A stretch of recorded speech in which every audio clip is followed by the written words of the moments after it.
vous pensez qu'ils devraient faire? Qu'est-ce qu'ils vont penser qu'ils font qu'ils ne devraient pas faire? Non, il faut partager d'abord avec le groupe. Bon, personnellement, je pense que sur certaines questions techniques, parfois l'expertise nationale manque. Mais sur d'autres questions, il y a souvent une expertise nationale qui n'est pas forcément bien exploitée. Mais grosso modo, dans votre expérience professionnelle, ces experts internationaux, vous les voyez plutôt comme une chose positive ou comme quelque chose de négatif ou de contre-productif de manière plus ou moins systématique? C'est ce qui se passe dans la politique nationale vue par exemple par le gouvernement.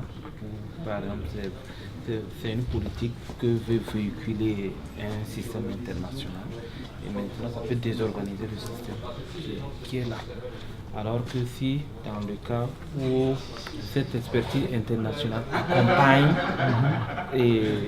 une idée nationale que peut-être qu'il y a de la peine à s'élever, ça peut vraiment donner comme un coup de pouce. Moi je vois deux cas. Ça peut vraiment être un problème désorganisé, comme ça peut aussi aider dans le cas où donner un booster dans le cas où vraiment la politique est inscrite dans les directives nationales. Je pense que c'est utile à une et une seule condition.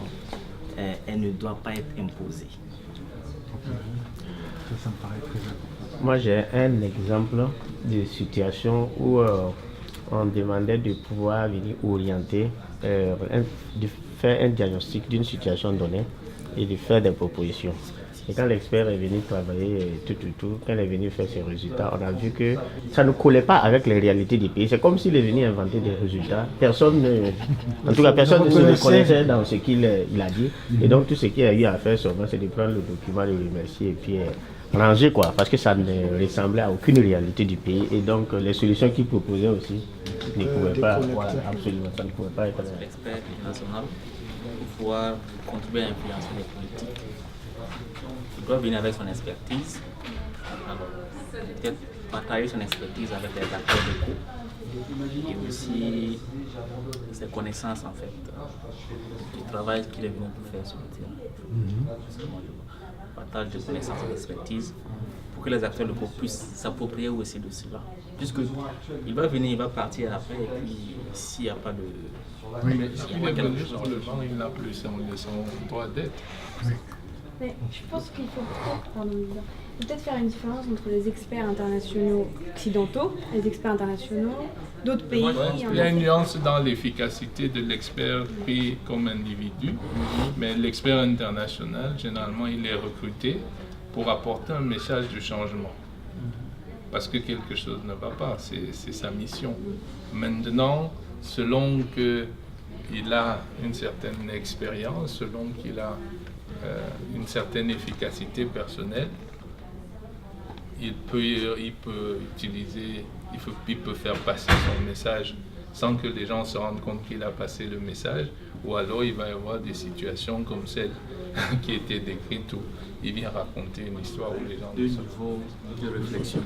C'est-à-dire qu'un premier niveau, c'est d'abord l'individu, en tant qu'expert individuel, mais en fait, n'oublions pas que souvent il vient sous le coupole d'une idéologie parfois, d'une agence, d'une organisation. Et dans ce cadre-là, il a parfois très peu de manœuvres. Il ne faut pas être naïf. Il vient sous le coup d'une idéologie. Il vient porter une mission. C'est clair. Oui, on parle de politique et de système. On n'envoie pas un ambassadeur quelque part pour venir défendre la cause du pays dans lequel on l'a envoyé. C'est pour représenter le pays. Bon, mais je pense que dans certains cas, un expert peut venir, pas forcément sous la coupole d'une idéologie. C'est-à-dire que je prends par exemple une situation où le pays veut une évaluation autour d'un programme par exemple. S'adresse à une agence qui dit voilà, je veux que vous me souteniez pour mener une évaluation. À ce moment, l'agence peut lancer un appel, rechercher un expert titre individuel qui vient en ce moment faire cette évaluation. Et je pense que dans ce cas, c'est moins l'idéologie de l'agence qui va se faire ressentir au niveau de la communauté. Mais lui, de toute façon, il a des valeurs, il a des références, donc il va venir avec ses idées à lui. Ses idées à lui, Donc, c'est ça que je dis. Voilà, et donc ça... En fait, pour aller dans le même sens, parce que quand j'ai lu d'abord un peu le rôle des experts internationaux, en fait, c'est l'individu qu'on voit. On ne voit pas forcément les grosses agences. Donc, moi, j'ai déjà fait cette distinction. Et quand je lis, ça sous-entend que la dynamique est là, déjà. Si je comprends, et peut-être l'expert vient pour accompagner, parce qu'un individu, comme ça, ne peut pas venir et échanger une dynamique. Si on avait parlé des agences internationales ou quoi, c'est eux qui peuvent amener un changement, mais un individu, moi je comprends que le changement est là, et lui il vient accompagner.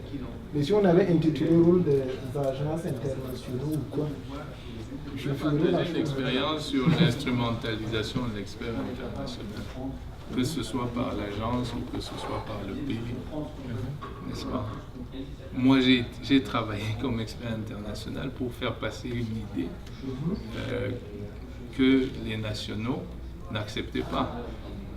Donc, on cherche l'agent neutre qui va venir présenter les choses. On ne l'a pas catégorisé. Il écoute les uns et les autres. Et finalement, il les amène là où ils n'auraient pas pu se retrouver.